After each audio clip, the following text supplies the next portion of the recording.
Is it true that supermodels get paid that enormous amount of money, £10,000 a day?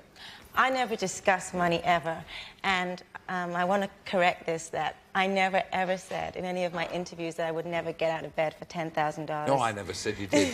We were just making it up as we went along. It's a quote that's been following me for a while, but I just want to correct it because I think it's not right, and some people wouldn't make that in a lifetime, so they'd be kind of mad to hear that we'd make that or not get out of bed for that. So yeah, but I mean, if it's market forces, isn't it? It's supply and demand. You're a supermodel now. You can demand enormous fees, can't you? Well, I don't know if we can demand even that much, because it's like, you could be here today and gone tomorrow. I mean, we can like say, yeah, we'll do it, book it, I'll be there. Yeah, but how do the other models feel about the supermodels? Do they feel, I mean, presumably you can dictate the clothes you want to wear. Actually, no. I wore some like stuff in Milan that I hated, but because they're paying you, you got to wear it, and you can't complain. It's all part of the job, and just smile and do your job and walk down the runway gracefully as you can, and you know, it's only for 2 minutes. It's not going to hurt you. Do you still like the job? Yeah, I do. I still like the job. Do you think it's harder for black girls to make it to the top in modeling? Yeah, it's getting better, I think, now, like all over America, London, Paris, Milan.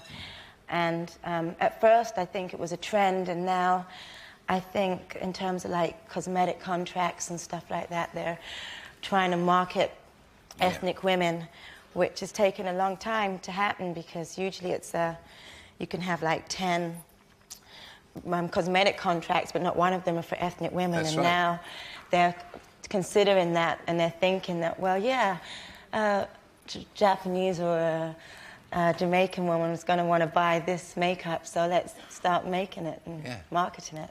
So how did you get started? I mean, every... It's like a fairy tale, but it's true. I was discovered hanging out in Covent Garden. I don't believe a word of it. Yeah, I just didn't want to go home, and I was hanging out with my school friends, and a lady called Beth came up to me and gave me a card and said, do you want to be a model? And I said, yeah. I took the card and took it home to my mother and thought about it for a few days, and then went to see her and started.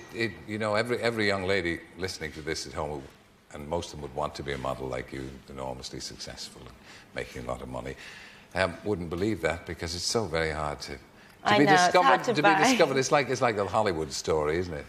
I must ask your mother. Your mother's in the audience. Can we get a picture of your mum up there? That's her there. Is this true? Yes. Yeah. Okay. Well, your mum says it's true. Did she give you any advice? Not basically, just keep your feet on the ground and not get kind of too big-headed. And was she a showbiz mum?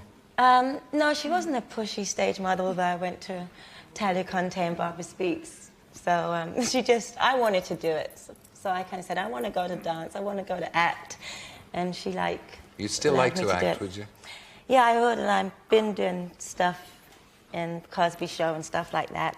Stuff that's right. I don't want to do a film or a television show that's not right and expect the model to be just like an airhead. Yeah, that's right. Because models do have that image, don't they? Yeah, but I think not anymore. I think it's changing, and people are beginning to realise that we're intelligent, that we're business women, and we can take care of ourselves and our careers and manage ourselves well. What's the life expectancy of a model? I mean, the professional life expectancy. I started at 15, and my agent says to me I could model till I'm 30, but I don't want to. 15 years is a long time, although there are some that have. I'd like to do other things, expand and change and try out different stuff. Is there a tacky side to it? Is there a side where you have to go to parties and be seen? No, you don't have to do... I mean, I go out mainly to benefits, and every time people see me out, well, you were partying last night. I'm like, no, I wasn't. It was for a cause. But no, you don't have to do what you don't want it to do. I mean, if you can help, and I think if you get to a certain point and your name's out there, and if you can help for a cause for AIDS or for children, I think you should try and do so. Do ordinary guys ever get to meet girls like you? Yeah, I meet guys on the street every day. Steady. Just say hi, but... Yeah. You only say hello, and move on. But I mean, you know, there's lots of fellas would like to take you out. I mean, do you only go out with Robert De Niro or Mike Tyson?